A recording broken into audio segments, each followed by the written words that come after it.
What is up, guys? Welcome to another episode of Ads Unscrewed. It has been a little bit of a wait since my last broadcast. I've moved houses, I've moved studios, so it's been a whole process of just setting up my life again. And thank you for your patience. Now, today's guest is a very good friend of mine. We lost communication a good couple of years ago. But before I give you too much, let's do the intro. Ads Unscrewed.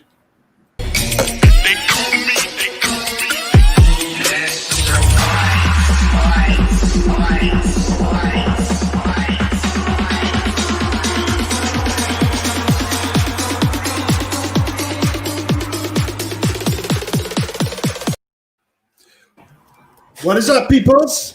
It has been a long time, as I mentioned prior to this shit. I am glad to be back. I must be honest, my movement will be limited today, so you're not going to have my usual hand interaction going on. I am incredibly sore from gym.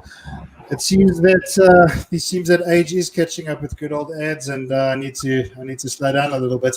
Funny fact is that I'm now at the age where my brothers used to sort of start falling apart. All my brothers and I, we used to play soccer together, and I was always the youngest. I was like 22 when the brothers were in their sort of early and late, mid and late 30s. So I do recall back in those days, the guys saying, geez, my knee's giving in, my hips giving in, my this is getting in. And the guys, the time is now. Now is my time.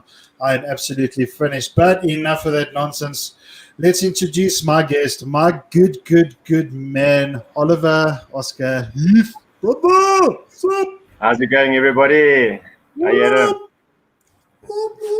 up, my dude? Yes, it has been many moons since I have laid these eyes upon your face. I worked it out the other day. James was 2. So my oldest son was 2. And he's now 11. So yeah, it's been a hell of a long time, man. Yeah. So guys, just to give you some context, Oliver and I, we were friends at school. We came from the same special school system.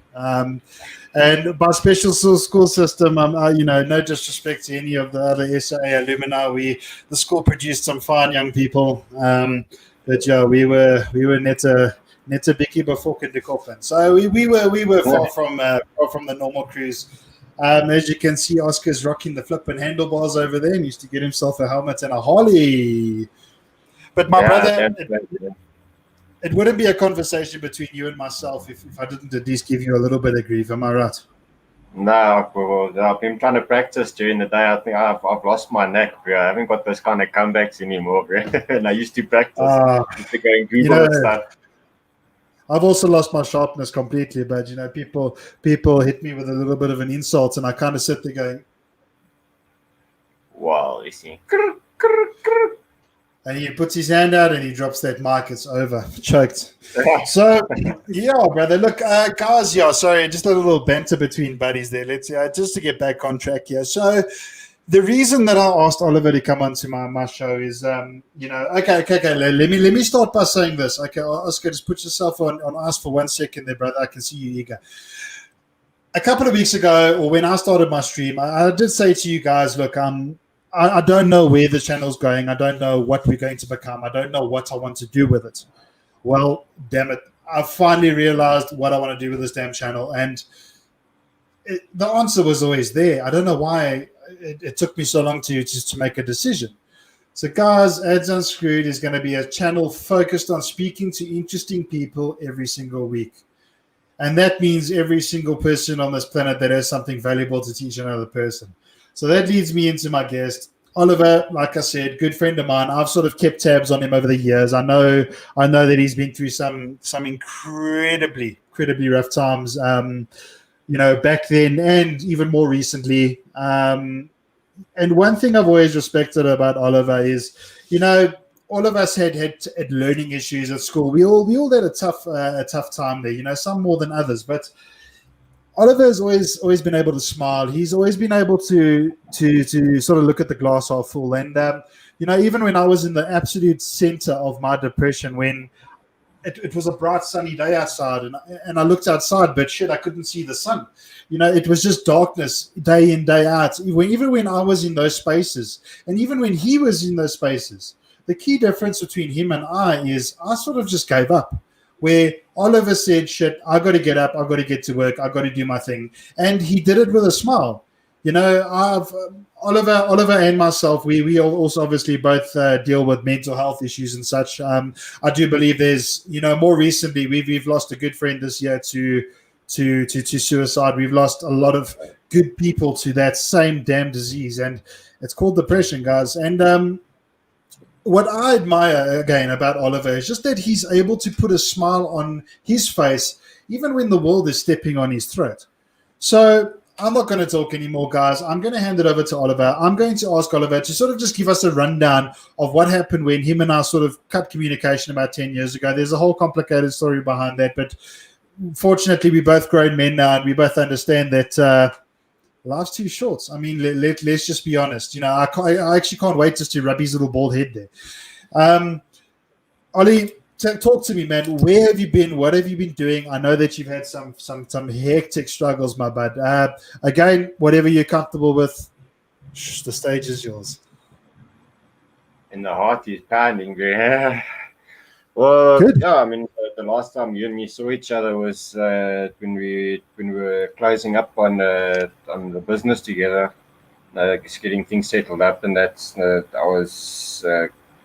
I just met my current ex-wife, and her 2-year-old at the time. I had just turned 2, and I just want to add something here. If you guys do ever meet my eldest son, please, you can't mention this to him. He doesn't actually know that I'm his father. Not his father, sorry. He doesn't know I'm not his blood father. I've raised him since he was, like I say, he just turned 2. He was about 2 and 2 months. He turns in the 28th of the month. And at that stage, I was battling with myself in a sense. I don't know where I fitted in at the moment, or at that time. And everybody says that smoking weed is a gateway drug. It is. It really is. Everybody's like, please. And quite frankly, is because I had started using other drugs at that time because I was alone in a sense. I mean, we were neighbors. I mean, we were right there. And at that time, I was like, it's nothing. Yeah, nothing will become of it. It's something as a party drug, like they would say. And you before you look again, you've been awake for a week and you're not eating, and you look like a glazed donut, pretty much. And then you look at yourself in the mirror and you think, okay, no, this is bad. This is not good. And came right for some time, and me and my ex, we had been going out prior, but then she had gone overseas and came back with James. We had met up or seen each other at my birthday party that you still hosted that year, and we seemed to be pretty warmed up with each other. And I thought, no, well, hey, look, I think we've grown up a bit, we're not this young love now. We're a little bit more adults now, and things kicked off. And at that stage, I mean, my eldest was very quiet. James doesn't. My oldest son that's my boy. He was very shy, and I don't see him. This new face. Now he's got this person to share his mother with. It wasn't very, very easy for either three of us. I mean, it was quite challenging. But what got me, I haven't told many people this, what got me really attached to him was that every time I looked at him, I used to get this tingle in my shoulders, like very intense tingle, that it would only go away if I looked away. Yes. It's very, very profound in a sense. Nobody would think that could happen. You see that kind of thing in the movies. But it was very real, and something said to me is that this little man, he needs a man in his life. And that was that. I took him under my wing, and I raised him, and I'm still raising him. And even though that me and his mother aren't together anymore, I'm still his father. Give him a hiding when he needs a hiding. I make sure he's got shoes on his feet, and I make sure he's got an education. All those things come aboard, and so from there, from taking him on, it was heavy. I mean, I'm trying to stay away from drugs. I'm trying to now form a relationship with this lady, and it was hard. At some point I thought this is not going to work. Yeah. I can't keep on fighting with the child.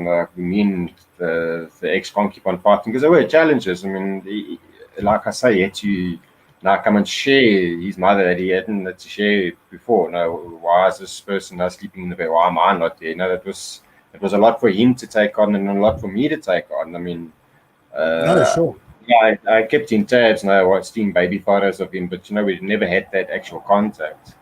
And yeah, it just after a while it just grew. I mean, like anything else, you just nurture it and it grows. And I didn't want to give up. I couldn't. Just what can I say? The bug had bitten. I loved him too much, and I'd given all this effort, and I couldn't. What must I say? And he grew up, and hey, we had a very close bond. We still have a very close bond. I mean, we talk every night, and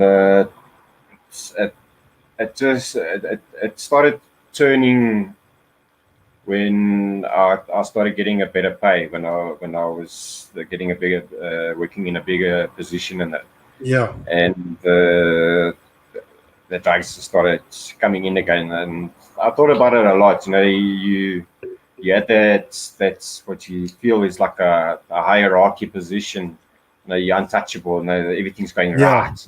This and that, whatever. And when I looked again, it was going from a weekend thing to every night. I was going through a 200-gram bag every day at a stage. A 200-gram bag of what? Of cats. Okay. All right. Yeah. So I mean it always comes in like a block. If you get it and it's really crushed, then you say no thank you, but it's a block. I mean, it's decent block. And yeah, I mean it's just carried on. I mean, I tried to stop when I was about a year in at that company, because I thought, no, it's not good. I'm wasting money, this and that. I really did try, and I just couldn't because I didn't have any energy. I've been staying up so long and this and that, and I wasn't. I ended up not performing at my job. I was getting scared I was going to lose my job, because I was on the go, up and down, doing the thing.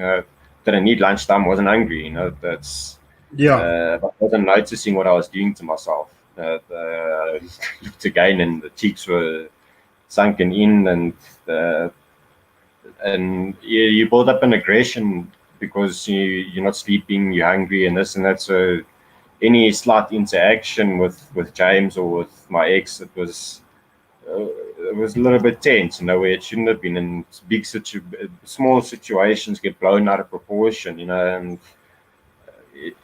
it's just not. It wasn't fair, that much I will say. I beat myself up a lot, and I think it's a good thing. I think it's a good thing to know your mistakes and to learn from them. To take a hiding from yourself, I think it takes a big person to do that. And then me and my ex, there was at a stage when I was still clean. We had decided if we want to have children of our own. Yeah. And so then that's when these two younger brothers were conceived, the twins, and with the complications that came along with them, with their being twins, and it just kind of drove things further, because I was just taking on all this pressure, and that with work and making sure that my ex was looking after the household, X, Y, and Z. It wasn't an easy ballpark to start swinging in. You just have to go with the flow.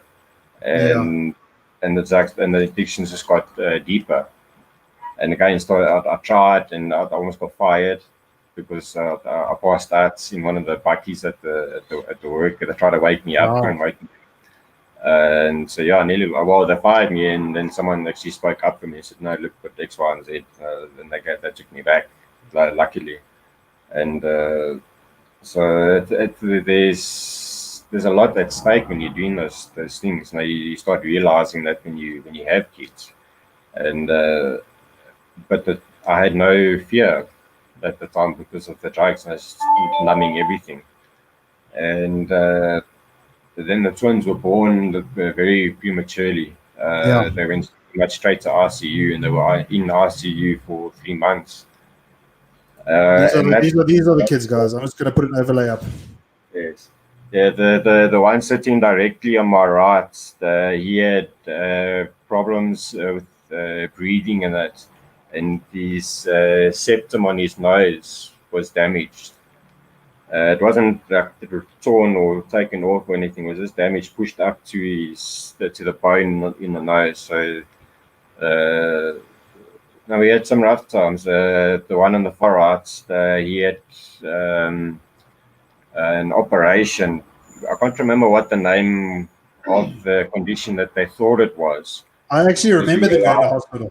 I remember him going to hospital. I remember that. We didn't miss a night for 3 months. We didn't miss a night, and that took a toll on us. I mean, when we would speak to each other, me and the ex, but we wouldn't, and it was just a huge toll on all of us. And were you living together at that stage? Yes, no, we were together. We were together, and so things just got more and more heated. Now, obviously, with the use of the drugs, I'm sleeping even less now because the up and down to the hospital, and it was tough, eh? Well, you got some support, Ollie. You got Kirsten Lee Bray. Best home slice, Ollie. Love you, homie. Thank you, Kirsten Lee. And then we got good old Jason Fletcher over here. How's it, boys? Hello, JJ. Hey, long time, bro. Long time. Yes, that bus brings back some fond memories. Sorry to bust your vibe there, bro. Sort of as comments come up and people engage, it's we just make a point of just chucking it on the screen and showing some love to you there, dude. I can see you struggling with your story, but yeah, please continue, dude. So you say you were not living together. Yeah. So and look, I thought about it a lot. Honestly, at the time,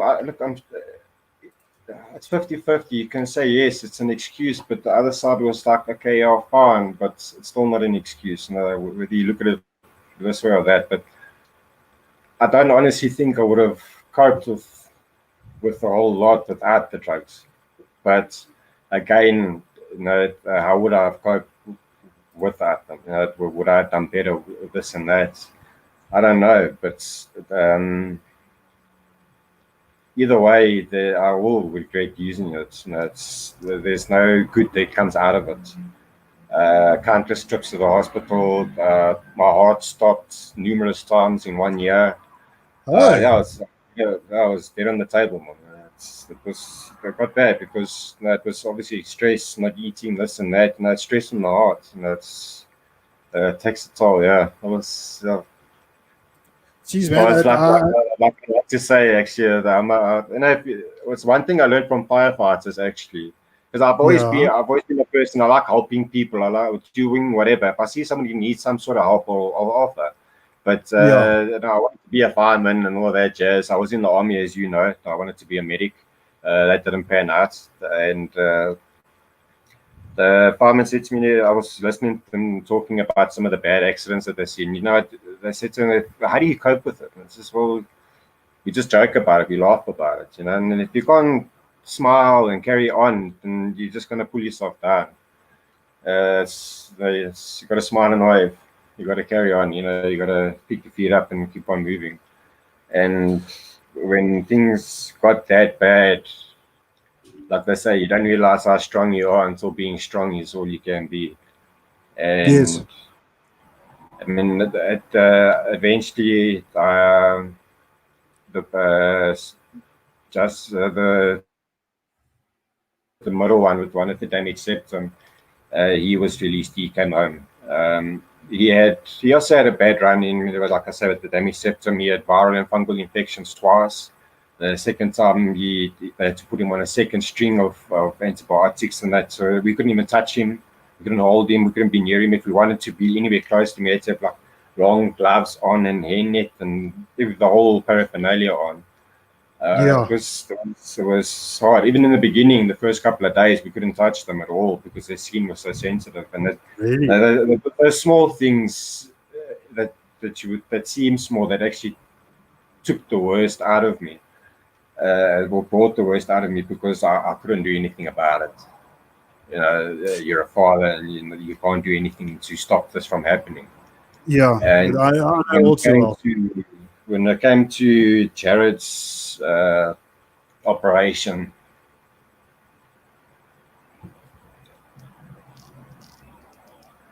it hurt. You know, we got to the hospital.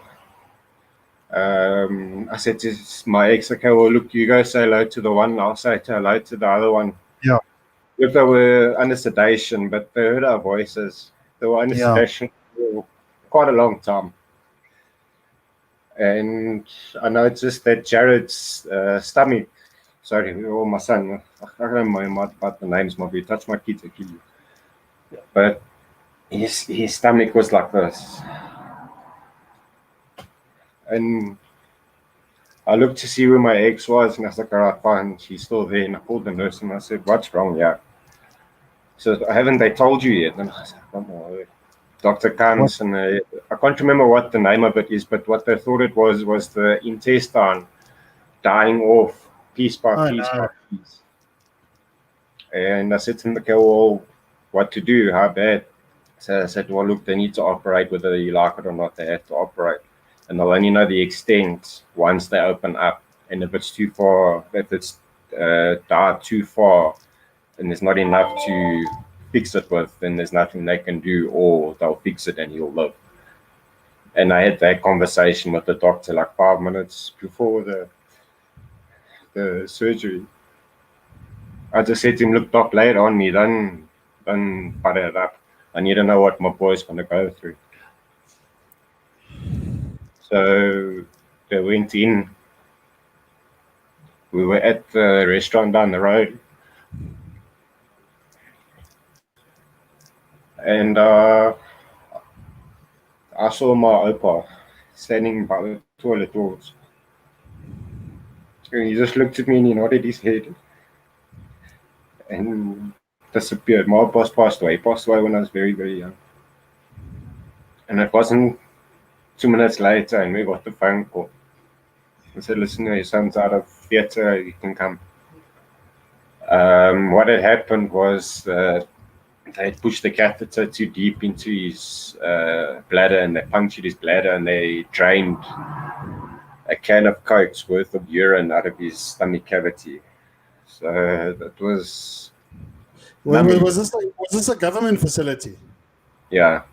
Fucking pathetic, really. Absolutely useless. To put a little child's life in jeopardy like that, to put you as the parents through that, it's absolutely shocking, man. We got a comment here, Oscar. We got a comment here. We don't know each other yet. That's my girlfriend, man. That's my girlfriend. So now you know her. But I'm so proud of you for being so strong and overcoming so much. You're an inspiration to your boys and everyone else. That's from Chanel. Absolute truth right there. And then from a good old mate, but Richard Barley. Hey! Keep strong, your love for your kids is inspirational, but no, there's not a person watching at the moment that can't see how much you love your kids, man. You know, it actually broke my heart a few minutes ago to see your emotions, because I remember when my ex was pregnant with my youngster, and she got that pulmonary embolism in her lung, that blood clot. And, you know, I also had her at a government facility because we were young and we just didn't have the money for fancy medical aids. And, The doctor said, well, it was actually the scariest part was that were a multitude of doctors and students arguing with each other over the best course of action here. And the doctor said to me that it's a harsh reality, but it's I almost have to choose one. It's either her or it's my child, because the medication that they're going to pump in may just kill the fetus. And as a young dad, nobody should ever, no father should ever have to hear things like that, because I remember I was leaving and I was driving with my mother home. She had come with me, and I remember I was crying and I was saying, "Mom, I don't know what to do. What do I do? I'm absolutely shattered." And I was on edge for days and days and days and days. Thankfully in my case things worked out. But I'm just telling you that I can relate to that sort of news. It's obviously a little, yours is obviously I think way worse. But just the feeling as a father to hear, hang on, you may, and it was worse for you because your child was born, he was lying there. But to hear that there's a possibility of something like that, and having lost my dad in September, I don't think I would be able to survive losing my child. So, flippin' kudos to you, man. So far, the story's got me by the absolute nuts, man. It's and people are commenting here, left, right, and center, but. This is from Kirsten Lee Bray again. You are an absolutely incredible person, Ollie. You're a bit bald, but I still love you anyway. No, I'm joking. That was from me. I'm honored to have you as a friend. Your boys will be so proud of you when they're big enough to understand it. You're an incredible father, and it's an absolute pleasure knowing you. Much love. Jeez, man. And guys, Oscar, he's a good lad. He really is. I mean, the laughs we used to have together. This guy's got the funniest laugh I've ever heard in my life. Like, I just can't. This dude is.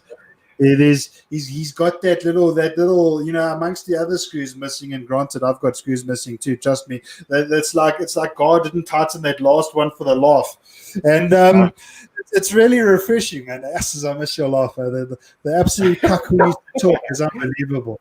But before we go on a friendship rant again, we'll deal with that after the stream. Please continue, man. Yeah. So your youngster's lying in hospital now. The doctor, you've got the call to come and see what's going on. You obviously didn't know the condition or what was happening at that moment. So now we get there.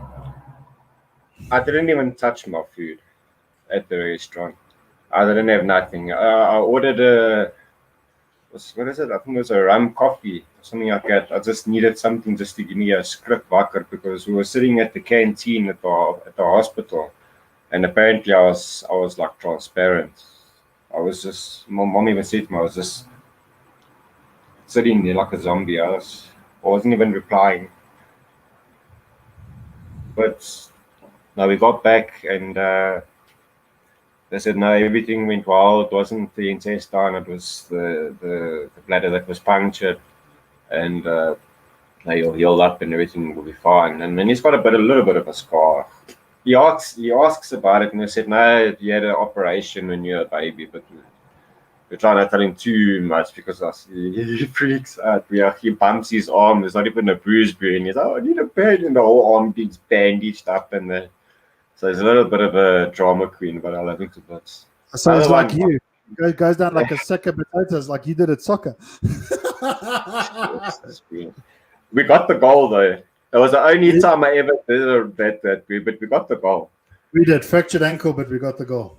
Yeah. Please continue, man. Shit, my bad. So then the middle one came home. Dude, I was like feather sleeper. He would make like a small little noise, and I'm up, and I'm there, and I had no sleep. I'm always attentive, but I just didn't want him to feel alone. Because that also bugged the hell out of me. So long, and it's in those hospital wards. I mean, he had a CPAP. Both of them had CPAP on. It's oxygen that's filtered through water, so they can give you up to 100% pure oxygen. And we as adults or normal people sitting here, I think we're breathing something like, "Hey, Frankie, Uh, Ole, we're ole, sitting, I ole. think we're breathing something like 20% or 17% oxygen, actually. So it's quite a heavy equipment. I mean, this thing's vibrating on their faces the whole Yeah. time because of what it is, you know. And that's ended up that what damaged Justin's nose. And that when I saw what it actually had done to his nose, that drove me over the wall. Actually, I couldn't for the first like 2 visits. I couldn't go near him because it just freaked me out. Not my son, and not it wasn't my son freaking me out. It was that these people had done this, and I went to the doctor and I said to him, but why? No, why did you guys do this? Well, can't you see? And he said to me, look, X, Y, and Z. They have to make sure that the right, how can I say, there must be proper connection so that they can give them the right dosage of oxygen and so forth. And the following day, every single baby had the suction cup. So I went bonkers. I was like, why not? So there was a lot of frustrations in between. I mean, even during birth, I nearly lost all 3 of them. I nearly lost the twins and mother. I couldn't understand why it was taking them 2 hours before they could let me see any of them. So yeah, it was a bumpy road. I can't say uphill or downhill. It was just extremely bumpy, and it just drove harder and harder on the drugs and that. And look, I can honestly say thank the Lord that I didn't get onto more harder stuff. You know that I can be grateful for. It was just the one thing, and but it's bad enough. What he wants, bad. And like then Jared, he was eventually released. Tammy was so small that he looked like an old man with this long white hair all over his body. You know, still the birth hair is what they call it, if I'm not mistaken. They still have that hair that they only have on when they're in the womb. So he looked like this old man, wrinkly and stuff. And we took him out of the crib, the incubator the one night, and he just opened his arms like a starfish, like as if he wanted to give us a hug. And when I saw that, I've got a photo of it somewhere. When I saw that, I was like, the son's a fighter. He'll be out soon. And not long he was home, and we had both of them home. And that was actually pretty much the stage. Look, obviously without the sleep and all that jazz, and being on my feet the whole time, and that I burst the muscle in my back, and it was bleeding. I had to go to the doctor, everything, and they said, "Well, hey, look, dude, you need rest." And it was only a week's rest, but now I wanted to spend time with the boys, so I took advantage, and I just kept on updating the sick notes. Then eventually, it was like up to a month that I was taking off. And that was it. That was tickets for me there, because they said, "Well, look, you should have sent the sick notes sooner." Not I was in big trouble. I lost my job, and that they brought me back down to earth. That was a huge eye opener. I was unemployed for 4 years after that, and I gave that up. I had to. I had no choice. I had to give that up. I mean, it's a very expensive hobby, that. And I had to start hustling. I had to do what I had to do to put food on the table for my boys, you know. And I was up and down trying to find odd jobs or piece jobs, doing this and that. And eventually, I was selling weed. I was selling for quite a while, and it's just to put food on the table. I got arrested a couple of times, you know, and not really setting that role model that I should be setting as a father. And tensions just got worse and worse between me and the ex, and she was doing jobs I wasn't happy about. I'll put it like that. I won't elaborate much more, but she was doing things that I wasn't happy about. And things that broke trust. And look, not that I was any less to blame, but anyways, there was just more and more on the plate, and things didn't get any better, and we weren't working any better as a team. We were actually just fighting along, you know, we weren't working along. and she ended up leaving with the kids, just like that. Just bye-bye. That was a hard wake up for us. Again, I'm trying to get us back on our feet, and now you hardtailing it, making it more difficult. And it was just, it was steamrolling, man. Just nothing was coming right, and it was. Some days I don't actually know how I got through. I won't lie, and I take my hats off to my parents for putting up with me, because I was not an easy person to put up with at that time. I had a temper that had no fuse, bro. There was absolutely no fuse. Anything would set me off. I was getting into fights. Yo, I wasn't a fighter at school. Did I ever get into a fight at school, Adam? I would tune you or whatever. But did I ever actually get into I remember one particular time when you stuck your head up your ass and fought for air. Not quite, you should. But I mean, I wasn't a violent person. Yeah, look, I'll tell you off. But I didn't like fighting. But I was getting into boxes. I mean, I've got scars on my head. I had a 3-year suspended case against me. Yeah, I was at a certain casino. Me and the ex got into a bit of a scuffle, like verbal. We were just shouting at each other, and without asking or saying anything, I suppose it's their job, but the receptionist phoned security, and they came and hurt them and did ugly things, because I was plastered as well. So I'm like Bruce Lee. You know? I don't even remember this stuff. So I need video cameras around so I can actually see this stuff. Because I'll just hear the stories the next day. But anyway, I don't do that anymore. And yeah, then they proceeded to call the casino security. And they were slightly tougher than the hotel. So yeah, I got my bum handed to me very nicely. And so yeah, I got arrested, everything. And at that stage, well, that was the end of it actually. At that stage, I was still dealing the weed and stuff. I just went to go fetch stock, and yeah, X, Y, and Z, and they found it. But they did it all the wrong way. Let's just put it this way: the security, and they did it all the wrong way, so everything was thrown out. But because of what I did to the security, I had a 3-year suspended case. So if I did anything wrong, I was going to be put away, and that was scary. Because I've got friends that are currently sitting or have sat. So I know all the stories, probably, and that's enough to put the fear of God in you. And at that point, my dad, being my dad, he said to me, "Look, have you considered going back to church?"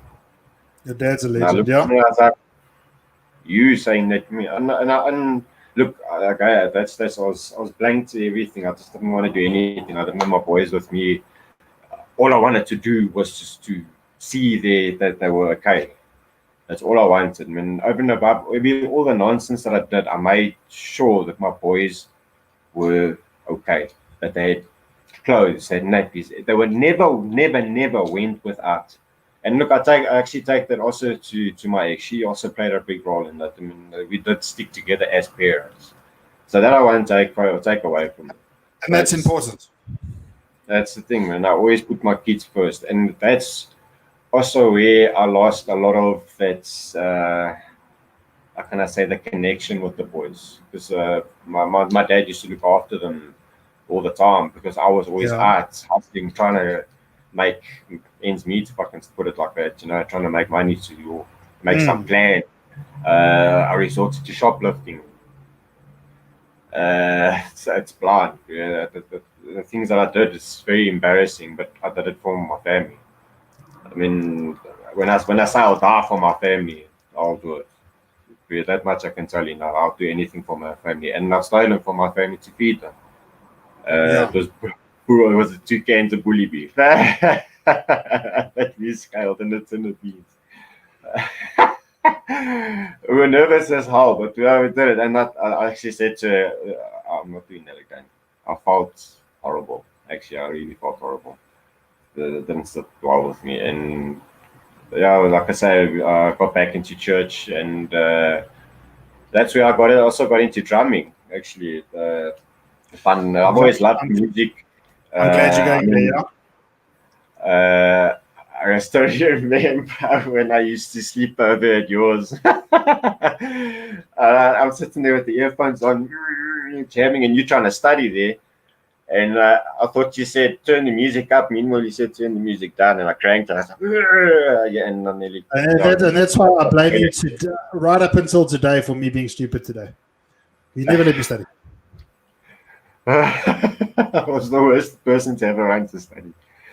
But yeah, I've always loved music. I love music more than TV, and I've always attached music to my emotions and stuff. So that was also something that really helped me get in touch with God again. God never left me. I just fell off the tracks, and my first time going back to church and singing the Methodist church and singing, and they've always got the live band, which is very cool. I love it, and I cried my eyes out. Pretty solidly, and I was like, oh, I think I'm in the right place. And started playing for the band. I keep trying to keep a long story short.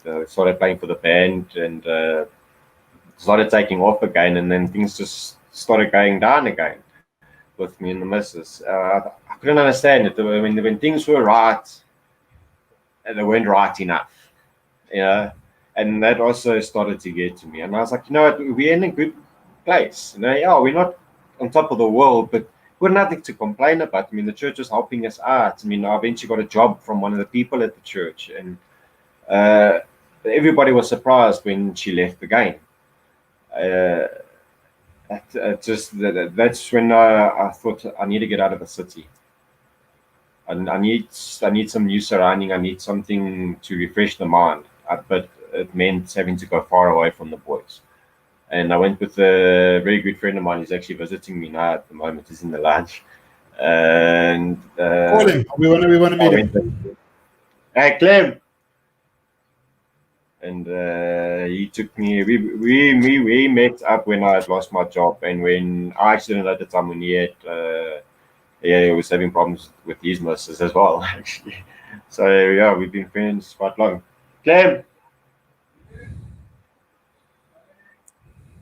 And so he's also been a huge rock for me, a huge rock. And the people want to say hello. I want to say hello to him. Yeah, because you came up in the top. So yeah, Adam wants to meet you.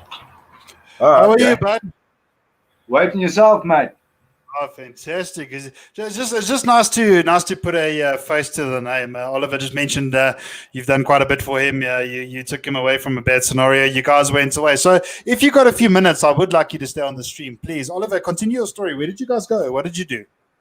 So I was working for the church at the time. I was like a caretaker, washing dishes, looking after the garden, and I quite enjoyed it. I thought this is actually very nice work. Now they paid me a slacker, but at that stage I was also going to NA and that, and so yeah, I didn't know what to actually do with the money at the time. I was just hoarding it. To be honest, I wouldn't even buy smoke.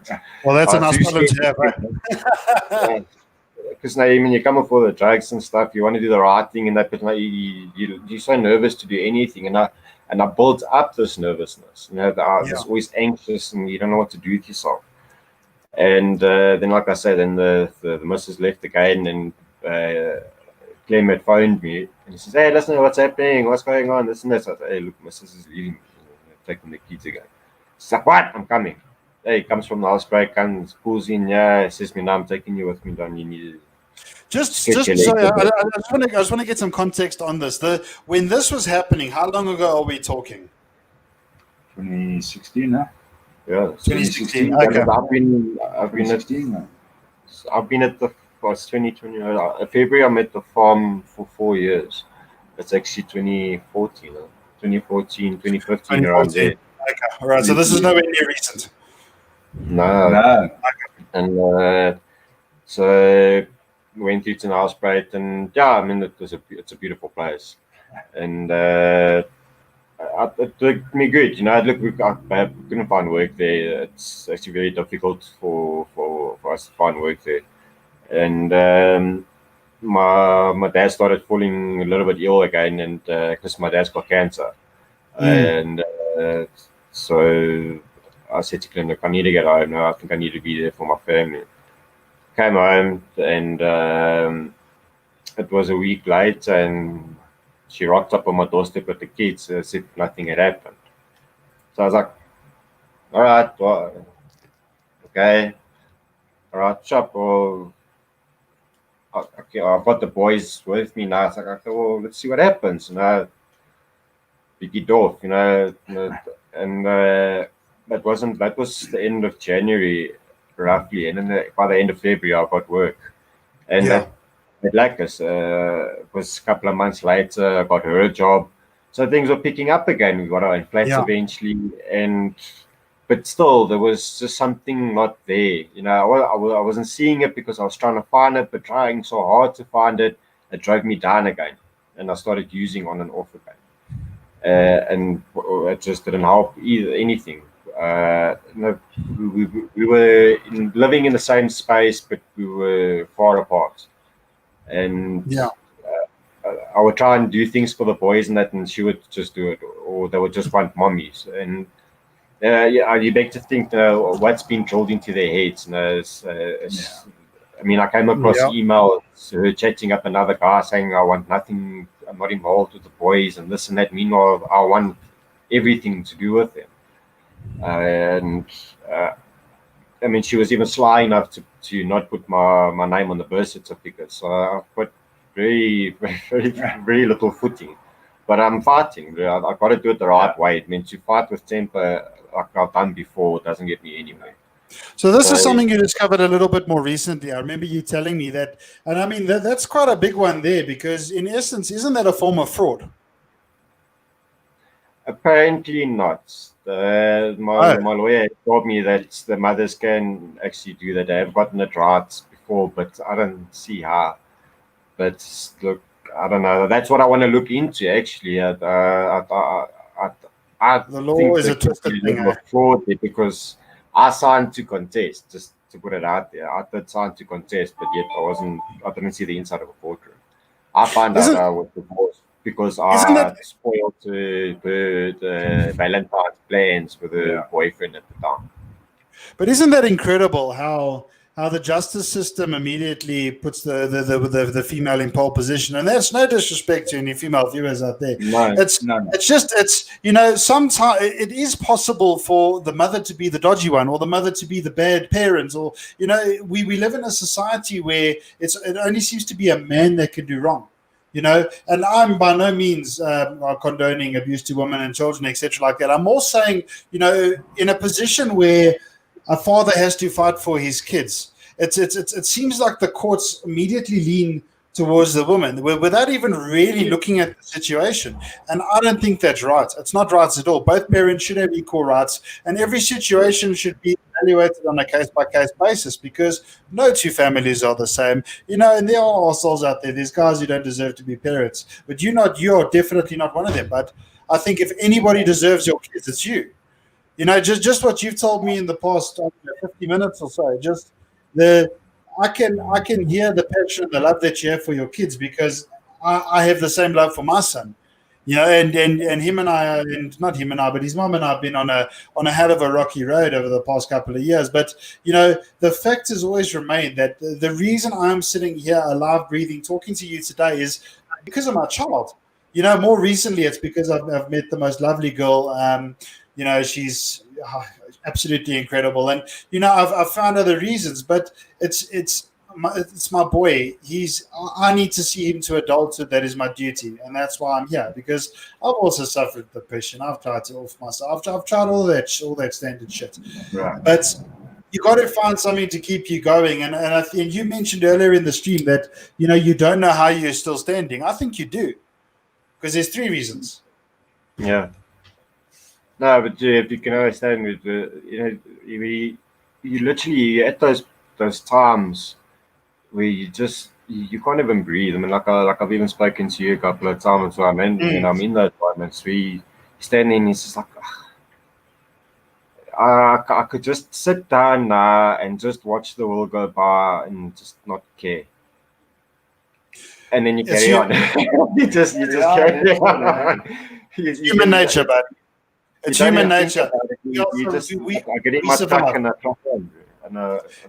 And believe me, bud, you are well within your rights to have bad days. We all have bad days, man. It's you know what I've learned more recently. It's about what you do next. It's about standing up and carrying on, because that's what we do, man. You know, the loss of my father, it brought me to my knees, man. Watching him die in that hospital bed is something that'll haunt me for the rest of my fucking days, man. But, you know, my sister actually mentioned it to me. You know, her and I were the ones that actually went through there, and we did a WhatsApp call to all the brothers internationally. And, you know, I said to her a little while after, and I still say it to her now, you know, it's absolutely damaged me.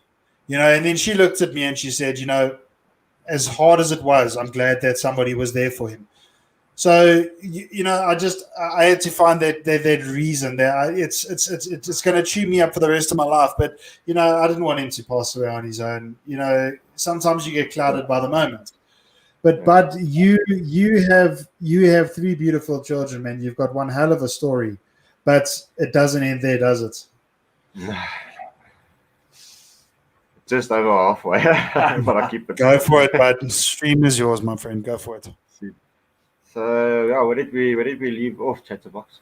Oh, sorry. Yeah, I tend to do that. Very, very, very bad at it. I mean, you were just saying that basically things got bad with your ex again, and things sort of started going down once again, and you were using on and off again. Yeah, then I mean, by that stage, everybody was so, how can I say, so not stupid towards it. You know, they could see when I was and wasn't on the stuff. It was like day and night, and but you know, you could feel the gap, you could see the gap. I mean, even when you say good night at night, normally you get a kiss good night, now you have to resort to kissing on the cheek and getting nothing back. But I kept on, not knowing that she was doing things behind my back, and that, you know, just to keep it short. That my neighbor even saw. And eventually, I confronted her. I said, "Look, what do you want? What do you want out of this? I mean, I think we pretty much at a dead end here." And we just said, "Okay, well, fine. Well, let's get a divorce. Let's just not do this anymore." And immediately, I could feel the lift. You know, I could feel some sort of a relief. And it made me think, you know, I mean, were we actually any good for each other? You know, it's just, I don't know, that will remain a secret, or not a secret, a mystery, because like I say, everything was up and down. You know, when things were good, they weren't good enough, and I tried harder and harder and harder. It was, pardon the French, but it was a mental mindfuck. You know, I mean, I've been through an engagement before, same thing. I've got some bad reception, let's put it that way. Now that drove me down. It's that eventually you got no self-appreciation. And being at the farm, when I started at the farm, that I must say, I can honestly say I love all my bosses for everything that they've done for me. I mean, when we were staying at the old house, when I was out without work and that, things were at such a point. I remember we had cold winters. We had a cold winters, and we were living with no electricity, no hot water, and that. We were making fire in the backyard to boil water to bath with. My mom was working at the time, but you know, to have everything on the go, we couldn't afford. So we had a gas as well that we could at least cook on, you know. But at the beginning stages, we didn't even have that. We had to cook on fire, but the boys still got looked after. They had their food, everything. They had a warm bath, warm beds. The sheets were clean. Yeah, no, they never short. No, we say we stomped the yard. We would put the washing in the bucket, and I used to stand there and stomp the yard. We had to get all foamed up. I never had to keep. Yeah, I could always got a mask if I wanted to. Yeah, but then the farm took us from that. Then even it wasn't immediate, but they grew me in many ways. I was a skinny little mofo when I started there. I mean, like I said, I was this recovering drug addict. And I actually don't like that term. If you've gotten past it and you've gotten over it, I think you recovered in every form of fashion in the eyes of God. You know, you healed, man. You healed. Yeah. If you can get past it, you can say, I don't do it anymore, and I'm doing the right thing, and for X amount of time, you got to. You should be proud of yourself, but you should. I'm healed, you know, and that's also what started building in me is that. But I've now made a good name at this place. I can't let myself go down again. And at that time, I was at the farm. I was just about a year. I'd just come back from suspension because I was doing naughty things. And they gave me a second chance. And I'll never forget that conversation when I spoke to the big boss. Okay, when I say the big boss, one of the big bosses. I apologized. I said to him, look, I'm sorry, my brother. This is never meant to conflict with my job because I love my job. I've always loved my job. And I said to him, I'm sorry for disappointing you. That was the thing that I had to get across to him was that I disappointed him. And I've tried every day since not to disappoint any of the bosses. And that's what kept my job going, especially with the work sense of mind.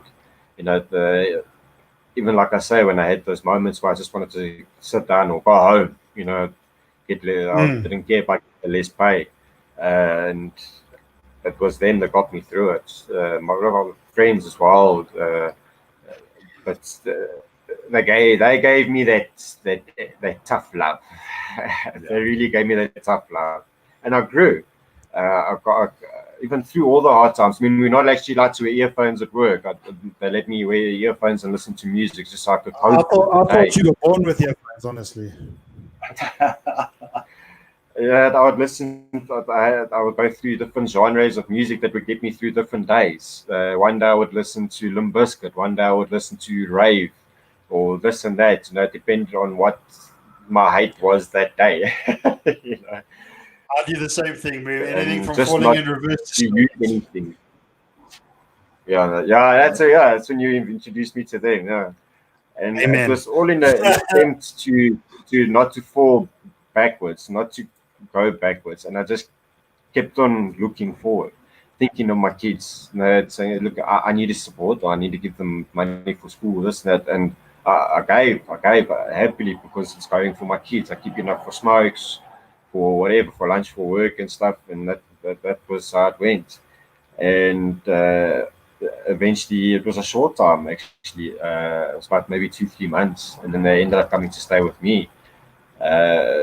Things just got too much at the time for my ex, you know, having their own flat and this and that, juggling a job that ended, she knocked off late, and that was that. They were with me for the next 3 years until the week before Christmas, past Christmas, and that was that. And I wrote off everything else in a sense. You know, I wrote off drugs. I wrote off the bad friends. I wrote off a lot of things, my bro. I went through a hell of a healing stage. A lot of PKs from the bosses at work. A lot of PKs where they could see I'm just being a little wussy, or in there I said, "Are you being soft?" And I hope Paul was watching. I didn't invite him to watch. You're being soft, you're being a soft cock, or something like that. And I was like, no, I'm not. No. And you're like, I'll show you. Get back in there, Tia. You don't deserve to come out. And I toughened up. It was that hard love that just beat into me. And I must say, I have a lot of love for them. Oh, cool, the coffee. Oh, no, done. And I really can appreciate the farm a lot because we've got lights, we've got hot water. You can just switch on the kettle instead of having hot. They have to wait 40 minutes for the bloody thing to boil on the fire. They don't have to collect wood no more. They've done so much for me. It's phenomenal. But don't forget that that's not just the farm, man. That's you getting out of bed every single morning, making your way to work and doing what you do to the best of your ability. So take no credit away from yourself, but they're not going to tell you that. But you have to know deep down inside that if you're a father out there and you no matter what it means for your lifestyle, if you take care of your responsibilities, you're a good father, and that's the bottom line. You know, the coming from my side, you know, when obviously things broke down with my ex and whatnot, I wasn't a necessarily fantastic father, or this is what I told myself every single day, because instead of being with my child, I chose to work 18 hours a day. You know, when I was thinking I was doing the right thing, trying to build a better life for my family, etc. Even though the jury's out on this one, it is a good thing, but it is a bad thing as well. You know, at the end of the day, he always had what he needed. Like you said, a roof over the head, food on the table. He was taken care of. And, you know, it's taken me a very long time to stop beating myself up for choosing work over him. But that's what makes me a good dad. That's what makes me a good dad. I might not be the father on the lawn playing baseball like yourself. Oliver's got some interesting videos of him playing the arse with his kids. It's the most beautiful thing ever, music and guitar. And, you know, I'm completely not that dad. You know, he's sitting there, he'll be on the PlayStation, and I'm just kind of standing there with this incredibly blank expression on my face. That's me, you know. But it took me a long time to realize that I am indeed actually a good father because he has everything he needs, you know. My dad was a provider. My dad was a good man. I miss him dearly every single day. And, you know, so you're a good dad. You don't take any credits away from yourself. The farm is your job, but you wouldn't have that job if you didn't go there and do what you did every day. Bottom line. You wouldn't have the water and the lights if you did what you had to do every day. So pat yourself on the back. Thanks for that. You make me blush. Maybe rub your head. Bring it here. Bring your head here. Oh, yeah. There we go. Oh, good man. There we go. With like you said, I didn't actually I didn't notice the efforts that was coming out of me, and if I can say the old me, I didn't need something inside of my bloodstream to be motivated to do something, and I don't know. After a while, I started battling with energy levels. I really battled, and so I always try to cut the time as close as possible to leave for work because I still walk to work every day, and I mean that I don't mind. Okay, look, I did run for quite a long time, but of recent I just had a slight drop in health from stress reasons and stuff, and on medication and that. So just taking it easy for a bit. You know, I don't want to overdo it. You know, I'm getting older. But so with that, cutting it short the whole time, but also in the beginning when the boys were still staying with my ex, they were going to a creche around the corner from where she worked. And the only way I could be there in time just to say, hey, goodbye, boys, and have like a day at school and that, was to run there. Yeah, I couldn't leave any earlier. If I left any earlier, my brother son would have been still sleeping.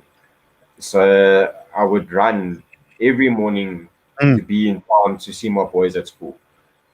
And it actually grew from just running to being in time to actually saying, hey, I'm actually getting a bit fit here because I was skinny, I was like this. And I thought, hey, this is luck. You know, I'm not.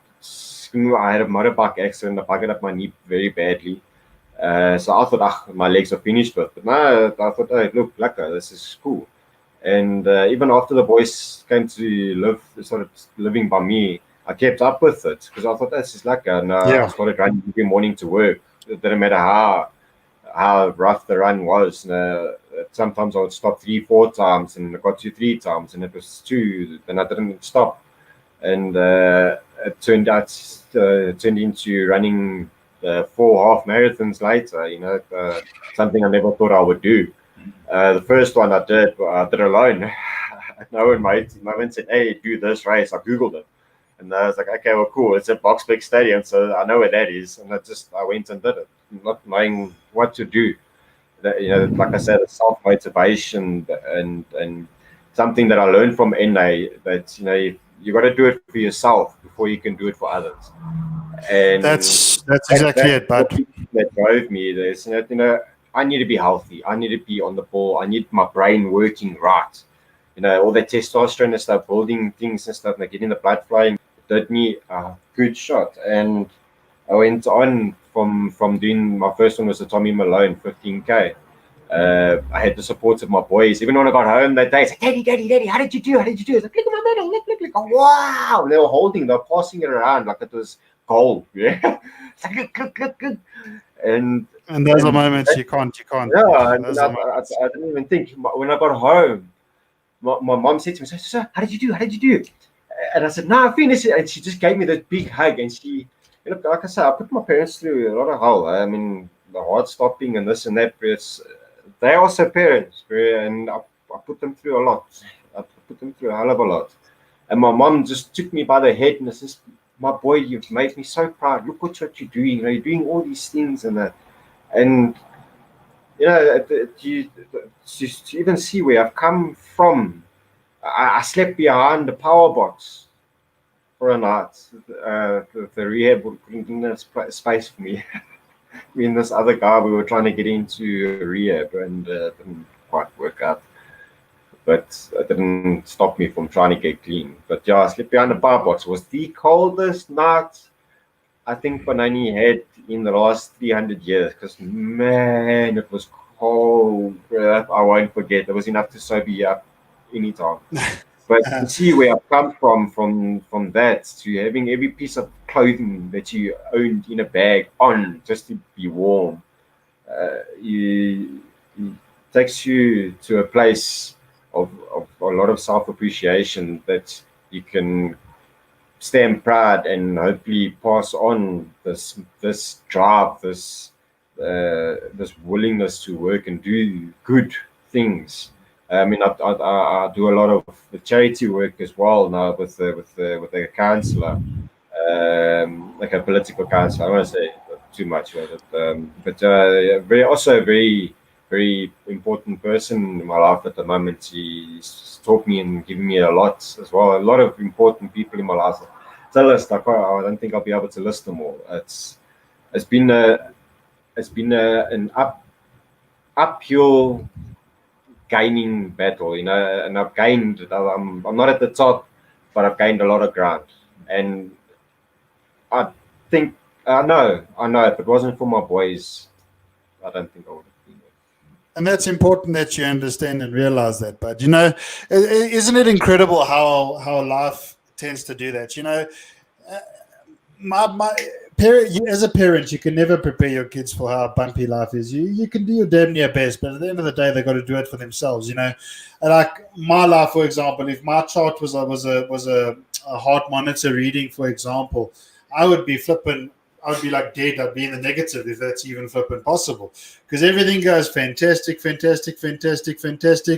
then it's like it's not a down spike. It's just like you fall off a cliff, and then okay, cool, pick myself up. Up, and then boom, something happens. It got so bad, it got to the point where I just stopped wearing pants every day because I was just going to get anyway. You know what I mean? So it's amazing. I still sometimes I don't even have the enthusiasm to get out of bed and scratch my chest, but I still do it. And it's much the same as you, man. You've had one hell of a time. But what I want to ask you here is, we're heading to an hour and 10 minutes, is where do you stand at the moment, bud? What is going on in your world right now? I know there's some developments surrounding your kids. If you're willing to share, where are you right now? Well, it was... See, with me not being on the birth certificates and not having any foothold, I was trying very subtly to get the kids to stay with me, but you know what? Long and the short is, my ex is also a parent. She's a mother. Damn sure she would love to see her kids and have her kids around. And but I just look out. I've always had trust issues, and obviously it's having your kids so far away. I mean, they're in Nelspruit at the moment. They were supposed to go for a visit and come back and see what was going to happen with schooling because we were waiting for confirmation letters and stuff. And it just happened also quick and too sudden now that I wasn't expecting it to happen. And so they're living with their mother at the moment. Well, permanently now. So it was, like I said, it was just all too sudden, but I can feel the pressure building up. I mean, some days you feel like you should be crying, but it just, like I said, it's not like I swallow it or anything. It's I'm stronger than what I was before, you know. And to see that in myself, I think I can do this. I know I can do this. I'll do this with my eyes closed. You know, I've been through all these situations. I've been shot at. I've been held at gunpoint. I've been held at knife point. I've been in. I've had 7 motorbike accidents. I've been in 3 car accidents. I've been dead 3 times on the table. You know what? Not your time, man. I was going to say that they don't make them used. I'm not going anywhere anytime, my bro. I'm like a cat. I've got claws, my bro. I'm going to claw on. I'm going to fight on. And that's just the way it is. If I don't like it, get out of my way. We sincerely hope that you do, but I mean, it's you know, I think you've got a great support system. I think you've got fantastic friends like you've got on your right hand side there, and you know, I'm really happy that you and I reconnected, especially one day when Dane stops. You know, I'm not going to say it on here because there's too much shit in the media about it already. But fuck, you know, one day when the cuts the shit and stops making excuses, maybe we will. Maybe we will. We love you, guys. Frank just made a comment now. Do you remember the tank? Matthew still turned the shower on. Oh. Yeah, you were the murina. You were the murina. That's actually his bit of his revenge because I went and climbed into Frank's bed. Sop nut. Why did you punish Frank for that? Bro, I was in a stupor. Yeah, a little bit too much. No, I know. You didn't know what was going on. You didn't even know what your name was. We escorted you to the bed, but it was an interesting place to fall asleep. I mean, there could be dirtier places. But look, Ali, I didn't close the bloody shower door. That was my fail.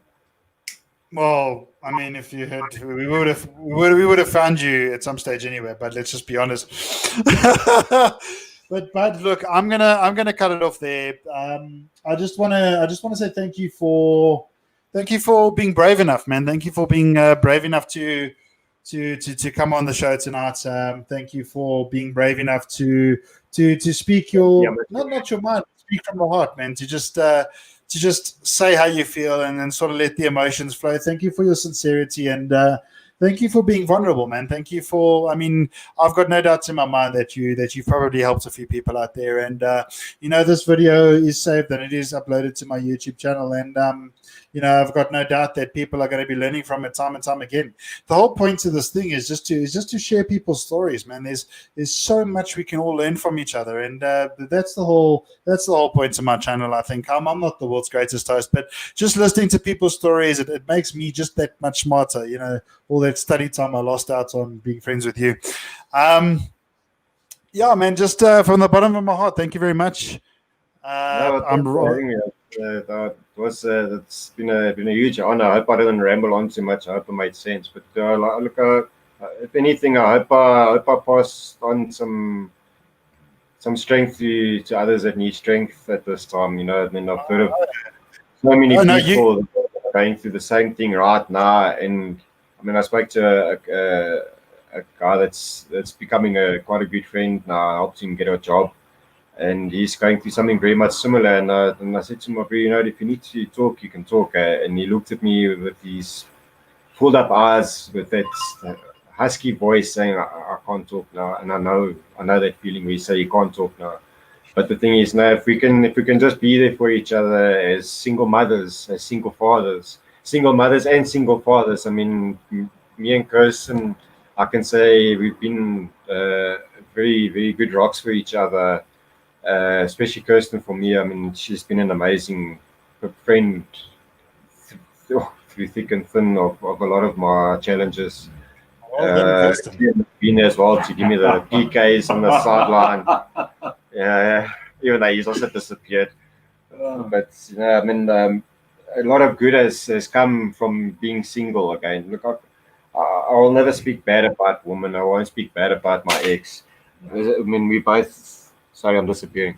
We both had our faults, but the thing is, we got out on the other side. And the thing is, we're not there yet. You'll never be there, whatever there is. The thing is, you just got to keep up the fight. You got to keep up the good fight. I was actually, you know what the funny thing was? I was looking at the stock market the other day, and I did notice that the share price in Kleenex went up. And now you just joined the dots for me. You being single and...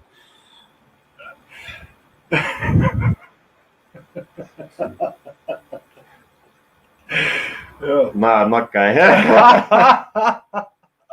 Let's just say Oliver being single is not good for any sock anywhere. Okay, that's about as crude as it gets tonight, guys. I'm gonna get kicked off YouTube. Yeah, again, Ollie, hang on, bud. Thank you very much again. I'm gonna chat to you in just a few minutes. Give me just 1 second. And guys, to all of you out there, thank you for taking the time once again to watch the stream. Just remember that it does get recorded and it does get uploaded to the various social media platforms. This has been Ads Unscrewed, chatting to interesting guests every week. See you next time, guys. They call me.